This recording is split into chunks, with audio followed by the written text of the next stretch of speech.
کہ نبی کا معنی ہی غیب پر مطلع ہونے کے، اگر اس کو اس سطح پر رکھا جائے کہ عالم الغیب و شہادہ اللہ رب العالمین جل وعلا کی ذات ہے، وَإِنْدَهُ مَفَاتِحُ الْغَيْبِ لَا يَعْلَمُهَا إِلَّا هُوَ، غیب کی ساری کنجیاں رب کے پاس ہے اور وہی سارے غیب کو جانتا ہے، وہی تمام موجودات پر اور وہی تمام معدومات پر اسی کا علم محیط ہے، اس میں تو کوئی اختلاف نہیں اور اس میں کوئی رائے نہیں۔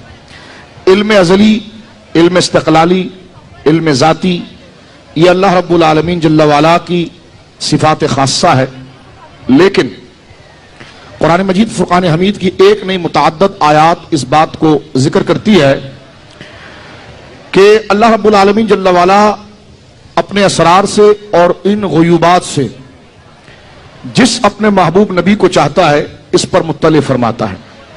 قرآن کریم کی آیت مبارکہ ہے وَمَا كَانَ اللَّهُ لِيُطْلِعَكُمْ عَلَى الْغَيْبِ وَلَكِنَّ اللَّهَ يَجْتَبِي مِن رُّسُلِهِ مَن يَشَاءُ، کہ اللہ رب العالمین جل وعلا اپنے غیب پر کسی کو مطلع نہیں کرتا ایرے غیرے کو، لیکن جن کے ذمہ اللہ رب العالمین نے اپنی ذات کی نیابت رکھی ہے اور وہ اس کے نائب و خلیفہ ہیں، ان پر اللہ رب العالمین جل وعلا اس غیب کو ظاہر فرماتا ہے۔ اور جناب رسالت امام صلی اللہ علیہ وسلم کے بارے میں ارشاد ہوا وَمَا هُوَ عَلَى الْغَيْبِ بِضَنِينٍ، یہ میرے محبوب جو ہے یہ غیب بتانے پر بخیل نہیں ہے۔ تو یہ تو ضرور ہے کہ حضرات انبیاء کرام کو اللہ رب العالمین جل وعلا غیب عطا فرماتا ہے اور غیب کی تعلیم مرحمت فرماتا ہے، ایک بات، لیکن اس میں تھوڑی سی جذباتیت کا پہلو یہ ہو جاتا ہے کہ اللہ کے سوا کوئی غیب نہیں جانتا۔ اگر یہ اس معنی میں ہو کہ خود سے تو بالکل ٹھیک ہے، اور اگر یہ معنی کر دیا جائے کہ اس کے سکائے سے جتنا وہ چاہتا ہے عطا فرماتا ہے تو پھر کوئی اختلاف نہیں۔ لیکن ایک لفظ یہ ہے کبھی کبھی یوں ہوتا ہے کہ نہیں، غیب کا اطلاق اللہ کے علاوہ کسی پر آپ کر ہی نہیں سکتے، تو میری گزارش ہے کہ یہ استدلال کہاں سے آپ لائے؟ تو انہوں نے کہا جی قرآن کی آیت ہے عالم الغیب والشہادہ، تو دیکھو غیب کا عالم اللہ ہے، تو میں نے کہا شہادت کا بھی عالم تو اللہ ہے۔ شہادت اس کو کہتے ہیں جو ظاہر ہے، اور غیب جو پوشیدہ ہے۔ اب میں آپ کو دیکھ رہا کہ نہیں دیکھ رہا؟ دیکھ رہے ہیں۔ آپ مجھے دیکھ رہے ہیں جی، تو یہ شہادت ہے۔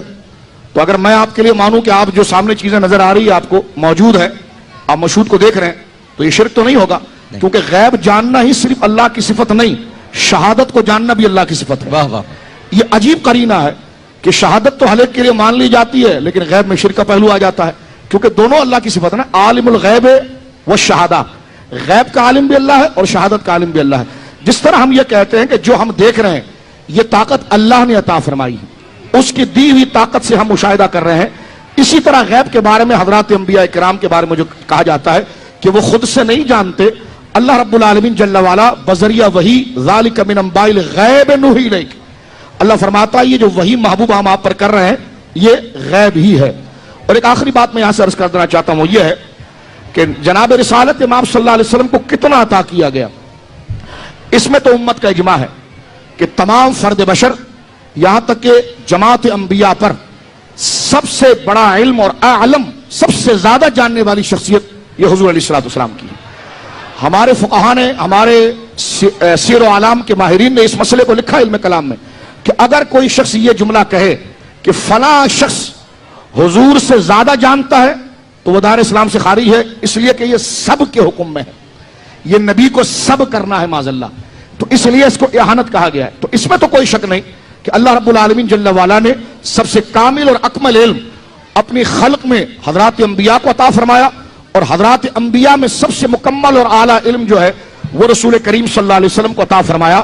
جب ہم یہ کہتے ہیں کہ حضور کو اللہ نے علم کلی عطا فرمایا یا جو ہو چکا ہے، جو ہونے والا وہ عطا فرمایا، تو میں ناظرین سے کہنا چاہتا ہوں کہ خدا را اس مسئلے کو ذرا حل کی طرف لے کر چلیں۔ یہ اللہ کے مقابلے پر نہیں کہا جاتا، اللہ کے مقابلے پر تو کوئی ایک ذرہ بھی مانے تو کافر ہو جائے گا۔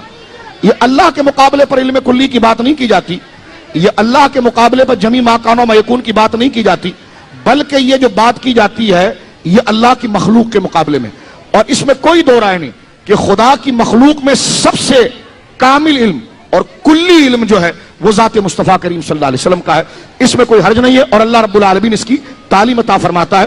اور میں گفتگو کو ختم کرتے ہوئے آخری یہ بات عرض کرنا چاہتا ہوں، پھر علماء اپنی رائے ضرور پیش کریں گے۔ اس فرق کے بعد ذاتی و عطائی تعلیم کے ذریعے اللہ رب العالمین وہ علم عطا فرماتا ہے۔ ایک فرق یہ بھی سمجھ لیجئے، نبی اور اللہ کے علم میں نبی پاک کو جتنی تعلیم دی گئی وہ ساری موجودات کی ہے، معدومات کی نہیں ہے۔ صرف موجودات، جو چیز اللہ رب العالمین پیدا فرمائے گا جی وہ علم متناہی اللہ رب العالمین جل وعلا نے جس کی ایک حد ہے۔ کون سی حد ہے؟ تو نبی پاک نے خود فرمایا، فاروق اعظم کہتے ہیں کہ اخبرنا رسول اللہ صلی اللہ علیہ وسلم، سرکار نے ہمیں خبر دی، ان بدء الخلق، جب سے کائنات بنی تھی وہاں سے لے کر حتی دخل اہل الجنت منازلہم واہل النار منازلہم، یہ بخاری بدء الخلق کے اندر ہے جی۔ جو آخری بندہ جنت میں جانے والا تھا اس کے بارے میں بھی بتا دیا، جو جہنم میں جانے والا بھی تھا اس میں بتا دیا۔ اور فاروق اعظم کے بڑے پیارے جملے ہیں، جس کو یاد رکھنا تھا اس نے یاد رکھ لیا، جس نے بھلانا تھا اس نے بھلا دیا۔ اب آپ علامہ عینی کو دیکھیں، ایک دن کے اندر کھربوں سال کی بات کیسے کی جا سکتی ہے؟ علامہ عینی کہتے ہیں زبان بند کرو، یہ حضور کا معجزہ ہے۔ اللہ اکبر، اللہ اکبر۔ یہ حضور کا معجزہ ہے۔ جس طرح حضرت حضور کے کلمہ پڑھنے والوں کے لیے 50,000 سال کا دن ایک فرض نمازوں کا ہو جاتا ہے، اسی طرح اللہ رب العالمین جل وعلا نے اپنے محبوب کو جوامع الکلم عطا فرمایا کہ ماضی، حال اور مستقبل کی خبریں آپ نے عطا فرمائی، لیکن جو خاص اسرار الہی ہے معدومات سے متعلق، جس علم کی انتہا نہیں ہے، غیر متناہی ہے، وہ علم کوئی مسلمان حضور علیہ الصلوۃ والسلام کے لیے مانتا نہیں۔ وہی علم مانتا ہے جس کی ایک ابتدا ہے اور انتہا ہے، اور وہ ابتدا کب ہے؟ جب سے کائنات بنی ہے۔ وہ انتہا کب ہے؟ جب سب جنت میں چلے جائیں گے اور جہنمی علیہ باللہ جہنم میں چلا جائے گا۔ یہ ابتدا ہے، یہ انتہا ہے، اور اللہ کے علم کی نہ ابتدا ہے اور نہ انتہا ہے، اس لیے کہ ابتدا اس کی ہوتی ہے جو پہلے نہیں ہوتا، اور انتہا اس کی ہوتی ہے جو بعد میں نہیں ہوتا۔ واہ واہ واہ واہ واہ واہ واہ جی۔ اللہ حضور کا جملہ حدیث استدلال کے طور پر بعض دوست لیتے ہیں کہ انتم اعلم بامور دنیاکم، تم اپنے دنیا کے معاملات بہتر جانتے ہو۔ میں اس پر یہ عرض کرنا چاہتا ہوں، کیوں بہتر جانتے ہو؟ کہا نبی اس لیے نہیں بھیجا جاتا کہ کھیتی باڑی کے کام بتائیں۔ میں نے کہا آپ نے طب نبوی پہ کتاب لکھی ہے؟ کہا ہاں میں نے لکھی ہے۔ میں نے کہا میتھی کے فضائل آپ نے لکھے ہیں؟ کہا ہاں۔ میں نے کہا آپ کے ابا نے بتایا تھا؟ کہنے لگا نہیں، نبی پاک نے بتایا تھا۔ تو میں نے کہا یہ میتھی کے فضائل جو نبی پاک بتا رہے ہیں یہ بتانے کی اہلیت حضور کو ہے؟ کہنے لگا ہے۔ تو میں نے کہا پوری طب تو بتا دی، یہ کھجور والی بات نہیں بتائی، تو اس کو منصب سے کیسے خارج کر رہے ہیں آپ؟ ایک بات جی۔ دوسری بات یہ ہے، میں بڑے کیونکہ اس لیے کہ بات ہو چکی ہے کہ حضور کے علم پاک پر ہلکا سی بھی اس میں کوئی فرقہ واریت نہیں، اس میں فرقہ مرقہ کیا کیا جائے؟ کلمہ نبی پاک کا پڑھنا ہے، حضور سے محبت ہے۔ جب بات واضح کر دی گئی تو ہم اپنی صفوں سے وہ بلیک شپ، کالی بھیڑوں کو نکالیں کہ جو اس قسم کے اختلاف بات کرتے ہیں۔ قاری صاحب نے بڑی خوبصورت بات کی ہے کہ جناب یہ الفاظوں کا ایک نزاع ہے، جب الفاظ طے ہو گئے ہیں تو اب جزیات کی طرف جا کر ان لوگوں کے اعلی کار بننا کہ جو چاہتے ہیں کہ امت جو ہے وہ حضور علیہ الصلوۃ والسلام کی ذات مبارکہ پر جو وحدت ہے وہ پامال اور ختم ہو جائے، یہ حدیث پاک کی سند پر کلام ہے ایک، اور دوسرا یہ کہ حضور کی تربیت ہے۔ آقا چاہتے ہیں کہ میرے صحابہ مضبوط متوکل بنے، مضبوط متوکل بنے، توکل کریں۔ ملا علی قاری علیہ رحمہ کو دیکھیں، فرمایا یہ حضور نے تربیت کے حوالے سے فرمایا، ٹھیک ہے، فرمایا جاؤ انتم عالم بامور دنیاکم۔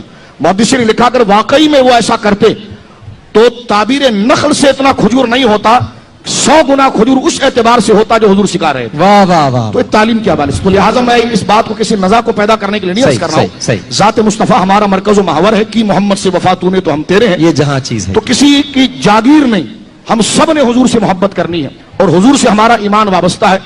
کوئی شخص یہ گوارا نہیں کر سکتا کہ حضور علیہ الصلوۃ والسلام کی کسی صفت کا انکار یا علم کی اہانت وہ اپنا مذہب بنائے، تو لہذا کشادہ قلبی کے ساتھ یہ بات کرنی چاہیے، اور اس لیے کرنی چاہیے کہ سینہ ٹھوک کر کہنا چاہیے اب میری نگاہوں میں جچتا نہیں کوئی، سن لو جیسے ہے میرے سرکار ایسا نہیں کوئی۔ واہ واہ واہ واہ واہ واہ واہ۔